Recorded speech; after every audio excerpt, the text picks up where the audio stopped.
Hello dear aspirant, ఇంత పెద్ద some కూడా ఆప్షన్ మెథడ్లో ఎంత చక్కగా చేయొచ్చు అనేది చేసి చూపిస్తాను. చూడండి ఫ్రెండ్స్, చూడండి certain number of capsules for purchased 192 rupees. ఎన్ని క్యాప్సూల్స్ కొంటున్నాడు అంటే 192 రూపాయలకు గాను కొన్ని క్యాప్సూల్స్ కొంటున్నాడు.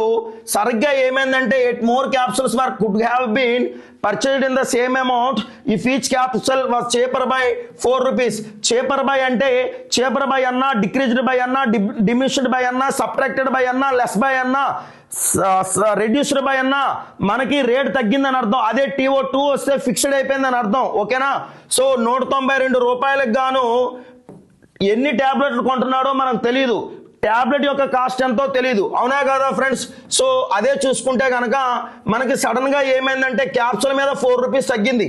ట్యాబ్లెట్ యొక్క కాస్ట్ వచ్చేసరికి X రూపీస్ అనుకుంటే ట్యాబ్లెట్ యొక్క కాస్ట్ ఉన్నదాని మీద 4 రూపాయలు తగ్గితే ఎన్ని క్యాప్సూల్స్ ఎక్స్ట్రా వచ్చాయి ఫ్రెండ్స్? ఇక్కడ 8 క్యాప్సూల్స్ అనేది ఎక్స్ట్రా వచ్చినాయండి. ఎన్ని క్యాప్సూల్స్ ఎక్స్ట్రా వచ్చాయండి? 8 క్యాప్సూల్స్ వచ్చాయండి. స్టెప్ అర్థమైంది కదండి? సో ఇక్కడ చూసుకుంటే ఫస్ట్ ఆప్షన్ ఏదైతే ఉందో అది సబ్మిట్ చేద్దామండి. 24లో ఇది 8 సార్లు పోవచ్చేమో, కానీ 24లో 4 తీస్తే 20 కదా, 20 అనేది ఇందులో డిజిబుల్ అవ్వదు. అంటే ఈ ఫస్ట్ ఆప్షన్ రాంగ్ అండి. సెకండ్ ఆప్షన్ చూద్దామండి. 192లో 12 ఎన్ని సార్లు పోతుందంటే 16 సార్లు పోతుందండి. వేద్దామండి. అదే 12లో 4 పోతే 8 అవుతుందండి. సో 8 అనేది ఎన్ని సార్లు పోతుందంటే 24 సార్లు పోతుందండి. సో చూసుకుంటే కనుక ట్యాబ్లెట్ యొక్క కాస్ట్ 12 రూపాయలు అయితే కనుక 16 ట్యాబ్లెట్స్ వస్తున్నాయి. అదే మనకి చూసుకుంటే కనుక 8 రూపాయలు అయితే కనుక 24 క్యాప్సూల్స్ వస్తున్నాయండి. ఎన్ని డిఫరెన్స్ వచ్చాయంటే 8 ట్యాబ్లెట్స్ అనేది డిఫరెన్స్ వచ్చిందా లేదా అంటే సెకండ్ ఆప్షన్ రైట్ అని పెట్టేయకూడదు. ఎందుకు పెట్టేయకూడదు అంటే ట్యాబ్లెట్ యొక్క కాస్ట్ అడగలేదు వాడు, ట్యాబ్లెట్ కాస్ట్ మీద ఎన్ని ట్యాబ్లెట్స్ వస్తాయని అడిగాడు. సో మనకేంటంటే 16 ట్యాబ్లెట్స్ వస్తాయండి.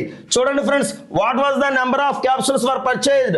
అయితే అలాంటప్పుడు ఎన్ని మాత్రలు వచ్చును అంటే 16 ట్యాబ్లెట్స్ వచ్చును. మరి 24 పరిస్థితి ఏంటంటే అది ఇఫ్ క్లాజ్, ఒకవేళ తగ్గితే అని అర్థం. సో తగ్గలేదు అనుకుంటే కనుక మనకి 16 ట్యాబ్లెట్స్ వస్తాయండి. 16 ఆన్సర్ అండి, ఆప్షన్ థర్డ్ ఆప్షన్ రైట్ అండి.